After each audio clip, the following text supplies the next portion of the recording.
الحاج عاشق اولیاء professor doctor Asif رضا صاحبی موجود ہیں، اس کی ہمیں بے انتہا دلی خوشی اور مسرت ہو رہی ہے۔ اب سے پہلے آپ نے آصف رضا صاحبی کو ایک اناؤنسر کی حیثیت سے دیکھا ہوگا، لیکن آج آصف رضا صاحبی ایک اناؤنسر کی حیثیت سے نہیں بلکہ ایک عظیم اور بہترین مقدر کی حیثیت سے آپ لوگوں کے سامنے ہیں۔ آپ سب لوگوں کو بھی مبارک، اور آصف بھائی تشریف لائے، اس کے لیے ہم ان کے بہت بہت مشکور ہیں۔ اللہ تعالیٰ ان کی سلامت رکھے۔ آپ لوگ بہت غور سے ان کی روحانی بیان کو سماعت کریں۔ حضرات، میرے ہونے کی وجہ بھی حضرت میں ہے، اور ظاہر سی بات ہے کہ ہمارے گھر میں جو ہمارے بچوں کو رزق ملنا ہے وہ ان اللہ کے دوستوں کی خطوں میں مبارکباد برکتیں ہیں۔ دعا کریں کہ اللہ تعالیٰ حضرت کا سایہ دراز فرمائے۔ آمین کہہ دیں۔ توجہ رکھیں کہ کہاں آپ کو آمین کہنا ہے، کہاں سبحان اللہ کہنا ہے، یہ تو آپ کو پتہ ہونا چاہیے۔ جو لوگ کھڑے ہیں، میں گزارش کروں گا کہ آپ لوگ بیٹھ رہے ہیں، کچھ فیلنگس محسوس ہو رہی ہے، اچھا نہیں لگ رہا ہے۔ میں ابھی بھی وہی ہوں جو اس سے پہلے آتا تھا۔ یہ حضور کا کرم ہے کہ ان کی جوتیوں کا صدقہ ہے، ان کے پیروں کا غسالہ ہے کہ آج اس زمین پر آیا ہے جہاں وارث جبرِ مصطفیٰ کا۔ توجہ کے ساتھ بیٹھے ماشاءاللہ۔ تو آقا کریم صلی اللہ علیہ وسلم اس مائک میں جو ایکو ہے اسے بند کر دیجیے گا، ایکو بالکل بند کر دیجیے گا، آواز تھوڑی سی بڑھا کر کے۔ بہت اچھا مائک ہے، مجھے اس کی آواز مل رہی ہے، بہت اچھا مائک ہے۔ ایکو اس کا بند کر دیجیے گا، آواز اس کی تھوڑی سی بڑھا کر کے۔ بھائی بیٹھ رہے ہیں، بیٹھ رہے ہیں، خراب لگتا ہے مجھے حضور کے ذکر کے لیے آپ کو بٹھانا پڑتا ہے۔ تھوڑی سی آواز اور بڑھائیں بھائی، آواز بڑھا کے رکھیے گا، تھوڑی سی آواز اور بڑھائیں۔ میں چیک کرتا ہوں اس مائک کو، نام کے 2-3 شیئر پر۔ عبد معبود کو آپس میں ملانے والے، عبد معبود کو آپس میں ملانے والے، نور ہی نور ہیں آقا کے گھرانے۔ عبد معبود کو آپس میں ملانے والے، نور ہی نور ہیں آقا کے گھرانے والے۔ اپنے مکتب کی مجھے سونپ کے جارو کشی، ہو کہ امی پڑھے لکھوں کو پڑھانے والے۔ اپنے مکتب کی مجھے سونپ کے جارو کشی، ہو کہ امی پڑھے لکھوں کو پڑھانے والے۔ اپنے مکتب کی مجھے سونپ کے جارو کشی، ہو کہ امی پڑھے لکھوں کو پڑھانے والے۔ میری کٹیا میں بھی رکھ دے کبھی نورانی قدم، بن کے مہمان خدا عرش پہ جانے والے۔ میری کٹیا میں بھی رکھ دے کبھی نورانی قدم، بن کے مہمان خدا عرش پہ جانے والے۔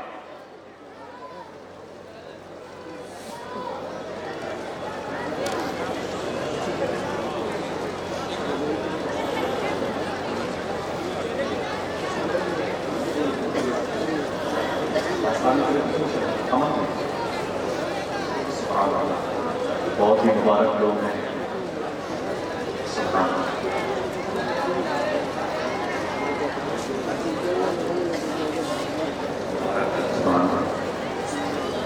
عبد معبود کو آپس میں ملانے والے، نور ہی نور ہیں آقا کے گھرانے والے۔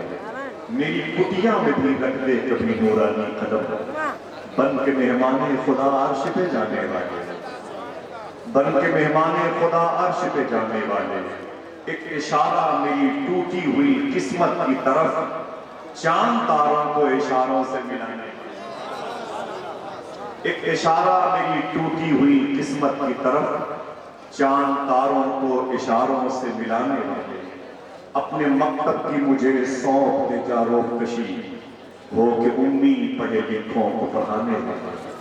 میری کٹیا میں بھی رکھ دے کبھی نورانی قدم، بن کے مہمان خدا عرش پہ جانے والے۔ پہلے جب ضرورت پڑے گی تو میں آپ کو بلاؤں گا، سبحان اللہ کہتے ہوئے آپ کو دیکھوں گا، آپ بیٹھے رہیں، بکھرا ہوا ماحول نہ پیدا کریں، قطعاً آپ کی سماعتوں کی زمین میں یہ سکے اگر رائج ہونے کے لائق نہ ہو تو آپ اسے پڑوس کے حوالے کر کے اپنے شور و فکر کی کسی دوسری مملکت میں قدم رکھیے گا۔ 10-20 لوگ کافی ہیں حضور کا ذکر سننے کے لیے، قیامت کو روکنے کے لیے تو ایک شخص کافی ہے۔ میں نے حضور صلی اللہ علیہ وسلم کے حدیث شریف کا انتخاب کیا تھا سلام سے پہلے۔ جب سے حدیث شریف مجھے معلوم ہوئی ہے، اللہ کا شکر ہے، اللہ کی توفیق سے میں اس پر عمل کرتا ہوں۔ میں چاہتا ہوں کہ وائرس کا دور ہے، اجڑا ہوا ماحول ہے، اجڑے ہوئے کاروبار کے سائے میں ہم سانسیں لے رہے ہیں، تو اس پر عمل کی توفیق بھی اللہ کی بارگاہ سے مانگیں۔ وہ مدینہ شریف میں جو شخص بڑا غریب تھا اچانک امیر بن گیا، تو حضور کے غلاموں نے اس سے پوچھا تم امیر کیسے بن گئے؟ تو وہ کہتے ہیں کہ حضور کی بارگاہ میں نے اپنی غریبی کی بات رکھی تھی۔ میں نے کہا آقا میں بڑا غریب ہوں، تو میرے آقا نے مجھے 3 باتیں بتائی تھی، تینوں باتوں پر جب سے عمل کرنے لگا، غریبی گھر سے باہر چلی گئی، امیری گھر کے اندر آ گئی۔ تو حضور کے غلاموں نے پوچھا یار وہ بتاؤ وہ حدیث شریف کیا ہے؟ تو انہوں نے کہا کہ حضور نے مجھے 3 باتیں بتائی تھی، اگر اجازت ہو تو بتا دوں۔ وہ کہتے ہیں مجھے حضور نے 3 باتیں بتائی تھی۔ کہا پہلی بات یہ کہ حضور نے فرمایا تھا جب گھر میں داخل ہوا کرو تو سب سے پہلے گھر والوں کو سلام کر لیا۔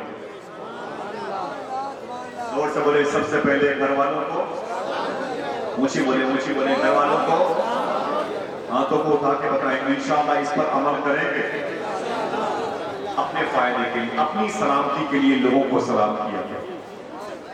اپنی سلامتی پہلی بات حضور نے فرمائی کہ اپنے گھر میں جب داخل ہوا کرو تو سب سے پہلے گھر والوں کو سلام کر لیا کرو۔ میرے آقا فرماتے ہیں دوسری بات یہ ہے کہ ایک مرتبہ مجھے بھی سلام کر لیا۔ ذرا محبت سے کہہ دو سبحان اللہ۔ جب گھر میں داخل ہو تو کہیے کہ السلام علیکم ورحمۃ اللہ وبرکاتہ۔ ماں ہوگی جواب دے گی، بیوی جواب دے گی، بہن جواب دے گی، 4 سال کی بیٹیاں جواب دیں گی۔ ایسا بھی ہو سکتا ہے کہ کوئی نہ ہو تب میرے آقا فرماتے ہیں تب بھی سلام کیا کرو، اس لیے کہ میرے اس عاشق کے گھر میں کوئی نہیں رہتا ہے، ان کے گھروں میں میں رہتا ہوں۔ اور اگر ماں کہتی رہی ساری عمر میرا بیٹا سلامت رہے، بیوی کہتی رہی ساری عمر میرا شوہر سلامت رہے، بیٹیاں کہتی رہی میرا باپ سلامت رہے، کسی کی دعا قبول نہ ہوئی، پریشانی کی بات نہیں۔ حضور فرماتے ہیں کبھی میں نے کہہ دیا وعلیکم السلام، اگر حضور نے تیری سلامتی کی دعا کر دی ہے تو پوری کائنات مل کر تجھے مٹا نہیں۔ تو پہلے کہیے گا السلام علیکم ورحمۃ اللہ وبرکاتہ، پھر کہیے گا الصلاۃ والسلام علیک یا رسول اللہ۔ زور سے بولے کیا کہیں گے؟ مل کے بولے کیا کہیں گے؟ الصلاۃ والسلام علیک یا رسول اللہ۔ کتنی باتیں ہوئی؟ کتنی؟ 2 باتیں ہوئی۔ کتنی بچی؟ ایک۔ حضور فرماتے ہیں کہ آخر میں ایک مرتبہ قل هو اللہ احد شریف بھی پڑھ لیا کرو۔ دل سے بولے انشاءاللہ اس پر عمل کریں گے۔ آج جب گھر واپس جائیں گے نا انشاءاللہ جیسے داخل ہوں گے تو گھر والوں کو سلام کریں گے انشاءاللہ، پھر حضور کو سلام کریں گے، پھر انشاءاللہ ایک مرتبہ سورہ اخلاص یعنی قل هو اللہ احد شریف پڑھیں گے۔ ٹھیک ہے، حضور کی سنت پر عمل کرتے ہیں۔ آپ کے خیالات کے مکان میں میں داخل ہو رہا ہوں۔ السلام علیکم ورحمۃ اللہ وبرکاتہ۔ اس کے بعد ایک عمل ہے درود شریف پڑھنے کا۔ پہلے یاد کر لیں یہ ہے کیا ہے، اس کے پڑھنے سے فوائد کیا، بینیفٹ کیا ملتا ہے۔ ابھی نسلوں کو اردو زبان سے دوری کی وجہ سے پتہ ہی نہیں کہ درود عمل کیسا ہے۔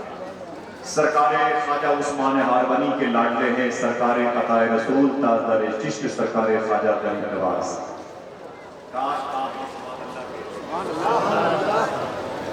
سرکار خواجہ غریب نواز، ان کے لاڈلے ہیں خواجہ قطب الدین بختیار کاکی، ان کے لاڈلے ہیں سرکار بابا فرید بن شکر پاک پٹن لاہور پنجاب۔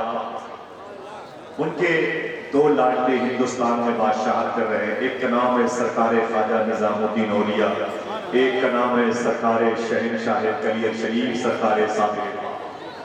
ان کے خلیفہ ہیں سرکار خواجہ نصیر الدین جناب دہلوی، ان کے ایک لاڈلے ہیں خواجہ بندہ نواز گیسو دراز رحمۃ اللہ تعالی علیہ گلبرگہ شریف میں۔ یہ بڑی مبارک کڑی، میں نے برکتن یہ نام لیے. تو خواجہ قطب الدین بختیار کاکی کی مزار شریف دلی میں ہے. کہاں ہے؟ اونچی بولے. دلی میں ہے. آپ کی عادت مبارکہ کی روزانہ 3000 مرتبے حضور پر درود پڑھ کے سو جاتا ہے. کتنی مرتبے؟ ہم تو سب لوگ مل کے بھی نہیں پڑھتے تھے. 3000 مرتبے خواجہ قطب الدین بختیار کاکی درود پڑھ کے سوتے تھے. کہتے ہیں شادی کے دن آئے تو مہمان زیادہ آ گئے، میں مصروف ہو گیا. جب میں مصروف ہو گیا تو درود نہ پڑھ سکا. جب درود نہ پڑھ سکا تو چوتھی رات آئی تو میرے مرید کے خواب میں حضور تشریف لائے اور حضور نے میرے مرید سے کہا، اے میرے قطب الدین کے مرید، اپنے پیر سے کہنا کہ 3 دن سے مدینے والے آقا تیرے درود کا انتظار کر رہے ہیں. بچوں کا کھیل نہیں ہے درود پڑھنا، حضور کی موجودگی میں حضور پر درود پڑھا جائے. سمجھے؟ صوفی سلطانیہ فرماتے ہیں کہ حضور کے ذکر کا کمال یہ ہے کہ حضور کی موجودگی میں ہوتا ہے. حضور کی موجودگی میں ہوتا ہے. آپ درود پڑھنے کی توفیق اللہ سے مانگیں اس کے حبیب کے صدقے میں. کسی کو پتا ہو کہ نہ ہو، حضور کو ضرور خبر ہو. دعا کرو 10 مرتبے ہی صحیح اخلاص سے درود پڑھنے کی توفیق اللہ سے مانگیں گے انشاءاللہ. دلی والوں کے درود کی خبر مدینے والے کو ہو گئی تو کیا سرکار مخدوم لنگر جہاں کے گنبد نور کے سائران کے نیچے بیٹھنے والوں کے درود کی خبر نہیں؟ جس کا عقیدہ ہے وہ ہاتھوں کو اٹھا کے بتائے ہوگی کہ نہیں ہوگی. تو بڑے ادب اور اخلاص کے ساتھ حضور پر درود پڑھے آواز بلند. اللہم صلی علی سیدنا و شفیعنا و نبینا و مولانا نورک محمد مبارک وسلم بعدد کل معلوم لک. اللہ قرآن میں ارشاد فرماتا ہے بسم اللہ الرحمن الرحیم ان الدین عند اللہ الاسلام.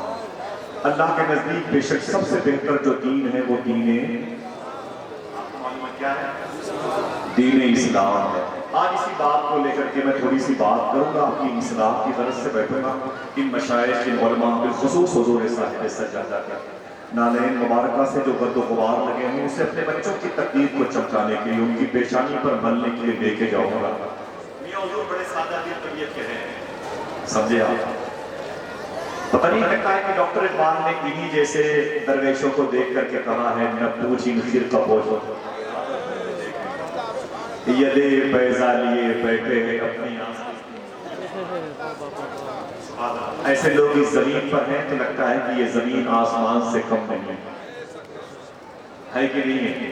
ذرا سوچو کہ جس کا انتخاب مدینے والے نے کیا ہے، جس کو حضور نے اپنا جبہ شریف عطا کیا ہے، وہ کتنی مبارک قسمت والی ذات ہے. اللہ اکبر اللہ اکبر. اللہ تعالیٰ اس مبارک وجود نور کا صدقہ ہماری نسلوں کی مغفرت کے لیے عطا فرمائے. کمزور جس میں ہے تو اس کا مطلب نہیں کہ آگے کے معاملات بھی کمزور ہیں. روشنی ہوتی تو دیکھتے ان بزرگوں کے پرواز کا عالم کیا ہے. کبھی کبھی لوگ اپنے علم کی بنیاد پر ان درویشوں کو بہت ہلکے میں لیتے ہیں. جیسے حضرت مسلم بن عامر کہتے ہیں کہ میں ایک دن سو رہا تھا تو میرے خواب میں حضور تشریف. حضور آئے خواب میں تو بڑی بات ہے، مل کے بول دیا کرو سبحان اللہ. مسلم بن عامر کہتے ہیں میرے خواب میں حضور تشریف لائے. حضور تشریف لائے تو میرے آقا فرماتے ہیں کہ مسلم بن عامر. میں نے کہا جی حضور. تو میرے آقا فرماتے ہیں مسلم بن عامر تیرا ایک مرید کوتوال ہے. تیرا ایک مرید کوتوال ہے.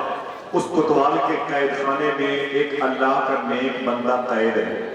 ابھی ابھی مجھ سے اللہ نے کہا اے میرے حبیب اپنے ایک مقبول امت کے فرد مسلم بن عامر سے کہہ دے وہ اپنے مرید کوتوال سے کہہ دے کہ اس کے کھانے میں ایک میرا نیک دوست قید ہے، اسے آزاد کر دے. خیریت اسی میں. مسلم بن عامر رات میں اٹھے، دوڑتے ہوئے کوتوال کے پاس پہنچے. دروازے پر دستک کی، وہ بیدار ہوا، قدموں سے لپٹ گیا. فرمایا حضور آپ نے کیوں زحمت دی؟ آپ نے مجھے بتایا ہوتا تو میں خود آپ کی خانقاہ آ جاتا. فرماتے ہیں کہ بتانے کا وقت نہیں ہے، اس نام کا تیرے قید خانے میں کوئی مجرم ہے؟ تو کوتوال نے کہا حضور ہے لیکن اس کے خلاف شکایتیں بہت ہیں. کہتے ہیں شکایتوں کے وہ کاغذات پھاڑ کے پھینکتے اسے جلدی سے آزاد کر دے. تو کوتوال نے کہا حضور اس کی سفارش نہ کریں، اس کے خلاف بڑی شکایت ہے۔ آپ نے فرمایا خبردار اسے آزاد کر دے، تیری خیریت اسی میں ہے۔ سمجھے؟ مجھ سے رب نے کہا ہے کہ میرے حبیب مسلم بن عامر سے کہتے، وہ کوتوال سے کہہ کے اسے آزاد کر دے۔ اتنا سنا تو کوتوال بھاگا، قید خانے سے اس اللہ کے مقبول درویش قلندر صفت انسان کو باہر کیا۔ جب وہ قیدی اللہ کا ولی باہر آیا تو کوتوال نے کہا او قیدی سن، یہ میرے پیر مسلم بن عامر ہیں، بہت بڑے عالم ہیں، بہت بڑے محدث ہیں، ان کی سفارش سے تجھے آزادی ملی ہے۔ اتنا سننا تھا کہ اس قیدی نے سلام کیا مسلم بن عامر کو، کہا حضور بہت بہت شکریہ آپ کا کہ آپ کی وجہ سے مجھے رہائی ملی ہے، اللہ آپ کو اس احسان کا بدل عطا فرمائے، بہت بہت شکریہ، اللہ اس احسان کے صدقے میں آپ کے درجات کو بلند فرمائے۔ اتنا کہا اور وہ قیدی بھاگا۔ جب بھاگا تو مسلم بن عامر نے اسے دوڑا کے پکڑا۔ جب اسے دوڑا کے پکڑا تو اس سے پھر آپ نے کہا او قیدی آزاد ہونے والے، میرے بارے میں تجھے پتا ہے؟ اس نے کہا جی حضور، آپ کے کوتوال نے بتایا ہے کہ آپ بہت بڑے عالم ہیں۔ کہا نا نا نا نا، میرا تعارف یہ نہیں ہے، اس وقت اس زمین پر، اس پورے بیلٹ میں، پورے علاقے میں مجھ سے بڑا کوئی عالم نہیں ہے، مجھ سے بڑا کوئی محدث نہیں ہے، مجھ سے بڑا کوئی فقیہ حرم نہیں ہے، یہ پورا سرکل، پورا علاقہ میرا معتقد ہے، میرا مرید ہے، سب میرے طلبے چاٹتا ہے، یہ پورا کھانا میرا مرید ہے، کوئی اس میں ایسا شخص نہیں ہے جو میری قدر نہ کرتا ہو، میری عزت نہ کرتا ہو۔ سمجھے؟ تو قیدی نے کہا حضور بہت بہت شکریہ آپ کا۔ تو پھر مسلم بن عامر نے کہا سن او قیس سے آزاد ہونے والے، اگر تجھے اس کے بعد اس علاقے میں کوئی ضرورت پیش آئے تو مجھ سے کہنا، اگر تجھے اس علاقے میں کوئی پریشانی درپیش آئے تو مجھ سے کہنا، اس علاقے میں میرے نام کا سکہ چلتا ہے۔ اس قلندر کو جلال آ گیا، اس نے کہا مسلم بن عامر اپنی بتا دی میری بھول گئے، اپنی بتا دی میری بھول گئے۔ کہا تیری کیا ہے؟ کہا تیری کیا ہے؟ تیری یہ ہے کہ تو بہت بڑا محدث ہے، بہت بڑا عالم ہے، بہت بڑا فاضل ہے، بہت بڑا مفتی ہے، بہت بڑا فقیہ حرم قبیلے سے جڑا ہوا ہے، مجھ سے کہتا ہے اس علاقے میں کوئی دقت آئے تو مجھ سے کہنا، میں تجھ سے کہتا ہوں اوپر کوئی دقت آئے تو مجھ سے کہنا۔ کہا تو ہے کون؟ کہا میں وہ ہوں جس کے لیے خدا نے اپنے حبیب سے کہا، حبیب نے تجھ سے کہا اور تو نے کوتوال سے کہا، تب میری یاد آتی۔ اقبال کہتا ہے نہ پوچھ ان خرقہ پوش، ارادت ہو تو دیکھ ان میں یدے پیزا لیے بیٹھے۔ میرا سوال یہ پیدا ہوتا ہے کہ جب آقا کریم صلی اللہ علیہ وسلم کے اسلوب اور آئین اور آرٹیکل کے فالوور کے عالم ہے تو ان سے محبت کرنے والوں کا عالم ہے۔ جب ان کے گدا بھر دیتے ہیں شاہان زمانہ کی ٹولی، محتاج کا جب یہ عالم ہے مختار کا عالم ہے۔ الحمدللہ رب العالمین، دعا کریں کہ اللہ اس مبارک محفل میں آنے والوں کو جب مصطفیٰ صلی اللہ علیہ وسلم کے تمام تر تار و بود کے صدقے میں، اس کے تانے بانے کے صدقے میں، اس کے نور، اس کی نورانیت، اس کی روحانیت کے صدقے میں، سرکار مخدوم لنگر جہاں کی چوکھٹ ناز کے توسل سے حضور صاحب سجادہ کی خوش قسمتی کی مبارک دہلیز پر ہم اپنے افسروں کو خم کرتے ہوئے نسلوں کے ساتھ قیامت تک نظر آئیں۔ یہ حضور بیٹھے ہوئے ہیں، قرآن شریف کی ایک آیت ہے، اللہ ارشاد فرماتا ہے کہ بے شک اللہ کے نزدیک سب سے بہتر دین دین اسلام ہے۔ میں پوچھتا ہوں کہ یہ دین اسلام سب سے بہتر ہے تو کس معنی میں؟ کیا اس اسلام کے جو بڑے بڑے قائد اور رہنما ہیں ان کے دستار کے پیچ بڑے اونچے ہوئے، ان کے جبے کی رنگینیاں بڑی مبارک بات اور دیدہ زیب ہوتی ہے، یا ان کے علم کی سرٹیفکیٹس کا وزن بڑا زیادہ ہوتا ہے، یا ان کے جب و دستار کے مست ہو کر کے نکلنے والی ہواؤں کی بھی تعظیم کی جاتی ہے؟ کس معنی میں دین اسلام سب سے بہتر ہے؟ بات کیا ہے جو اس قرآن کی آیت کے حوالے سے اللہ ارشاد فرما رہا ہے؟ اس کے مفاہیم کیا ہے؟ اس کی ڈیٹیل کیا ہے؟ اسلام ہر مذہب سے بہتر ہے۔ میں اس حوالے سے تھوڑی سی بات کروں گا، آپ کو سمجھ میں آئے گا کہ اسلام سب سے بہتر ہے تو کس معنی میں، اسلام سب سے پیارا مذہب ہے تو کس معنی میں، اسلام سب سے بہتر آئین ہے تو کس معنی میں، اسلام سب سے بہتر دستور عمل ہے تو کس معنی میں؟ اسلام تہذیب پر اپنا اثر ڈالتا ہے کس حیثیت سے؟ اسلام کا تعلق کینسر سے ہے کیسے؟ میں یہ ثبوت کے طور پر کچھ باتیں آپ کے حوالے کروں گا۔ جو میرے نوجوان بھائی کھڑے ہیں، اللہ ان کے بھی ماں باپ کی مغفرت فرمائے اور آپ کی بھی ماں باپ کی مغفرت فرمائے۔ تھوڑی سی توجہ رکھیں گے تو باتیں سمجھ میں آ جائیں گے اسلام کیا ہے۔ معلوم ہے آپ کو دنیا کا بہت بڑا ایک دانشور تھا جس کا نام تھا جارج برنارڈ شاہ۔ اس نے لندن کی مستشرقین یورپ کی میٹنگ میں کہا تھا کہ دنیا کی سب سے عظیم کتاب قرآن مجید ہے۔ ایک عیسائی یہ کہہ رہا ہے، ایک عاشق سبحان اللہ بھی نہیں کہہ رہا ہے۔ وہ کہتا ہے دنیا کی سب سے عظیم کتاب قرآن شریف ہے، دنیا کا سب سے عظیم انسان مدینے والا ہے۔ پھر وہ کہتا ہے کہ دنیا کا سب سے عظیم مذہب اسلام ہے۔ محبت سے بولو، تین باتیں اس نے کہی۔ پھر کہتا ہے کہ لیکن دنیا کا سب سے بنڈل انسان، دنیا کی سب سے بدتر قوم مسلمان ہے۔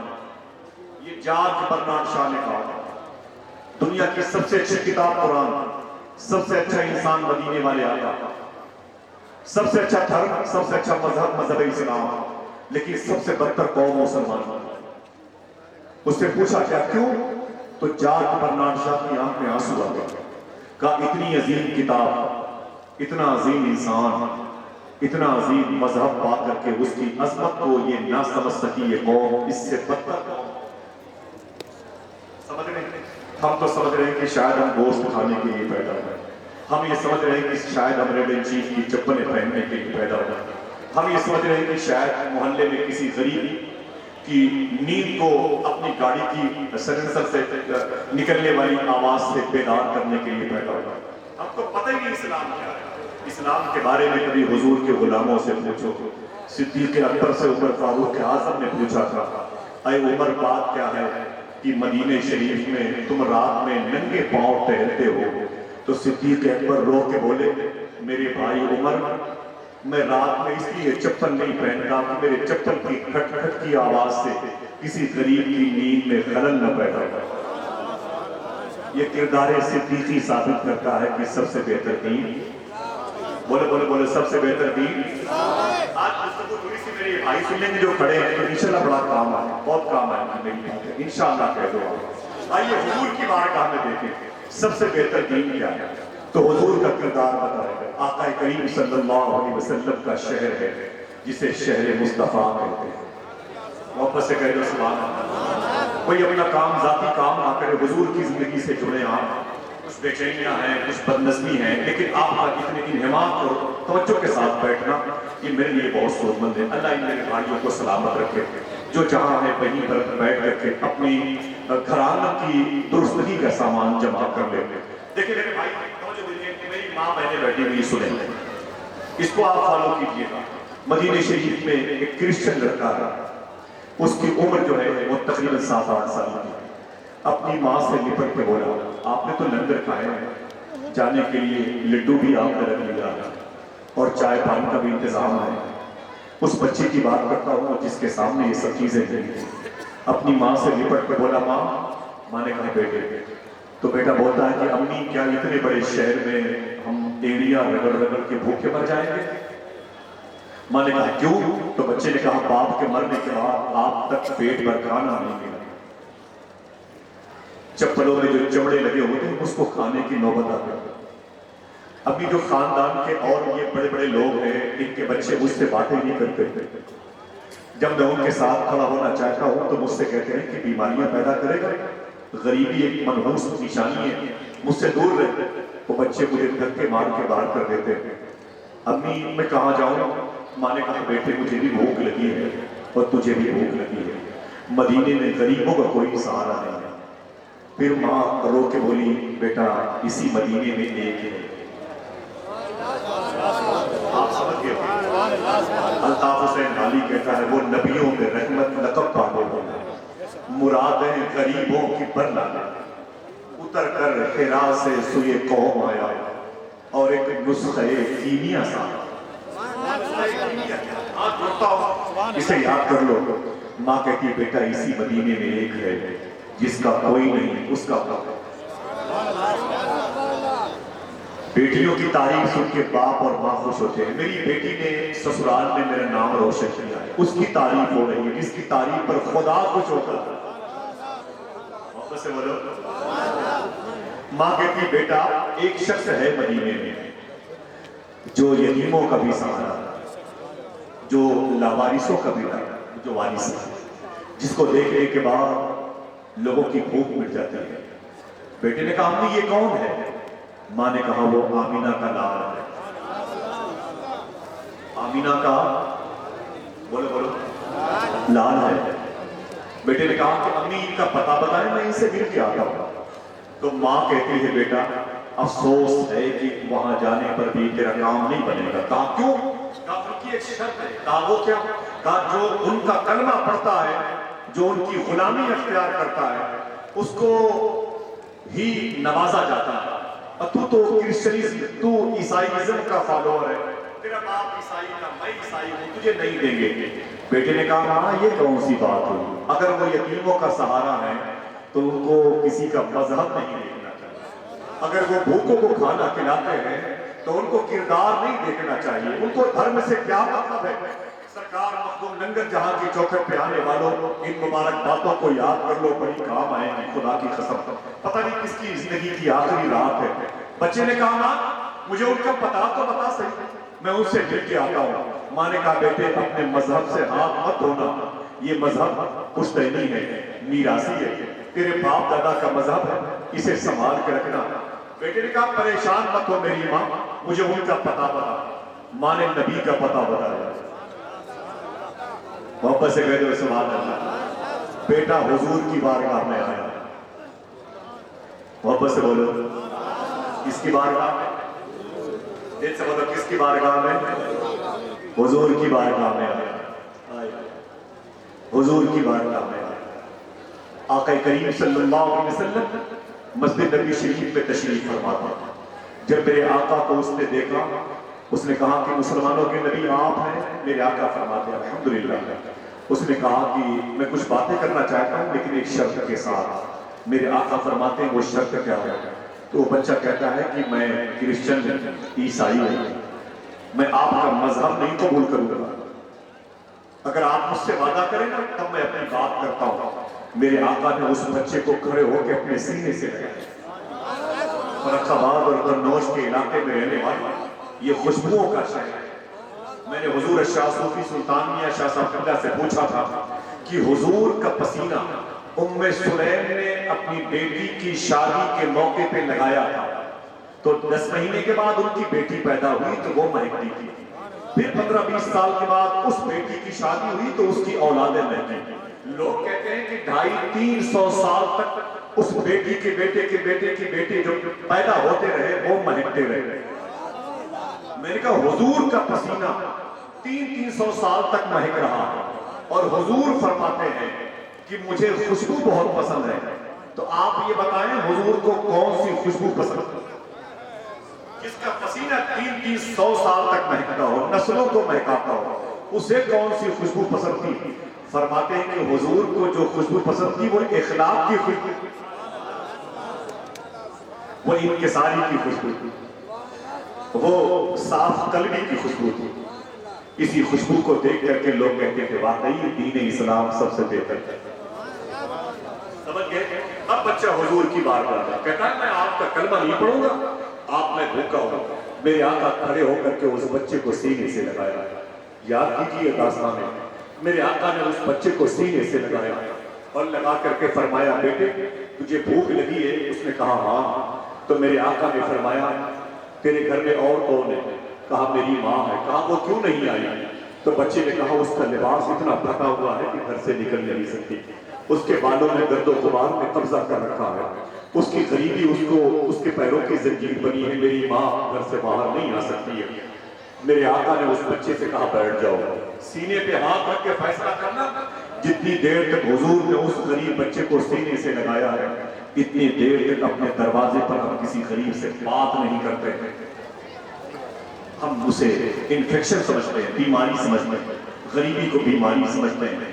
میرے آقا گھر کے اندر تشریف لے گئے اور خدا کی قسم جب حضور واپس ہوئے تو وہ بچہ کہتا ہے کہ حضور کے ہاتھوں میں کھانا تھا.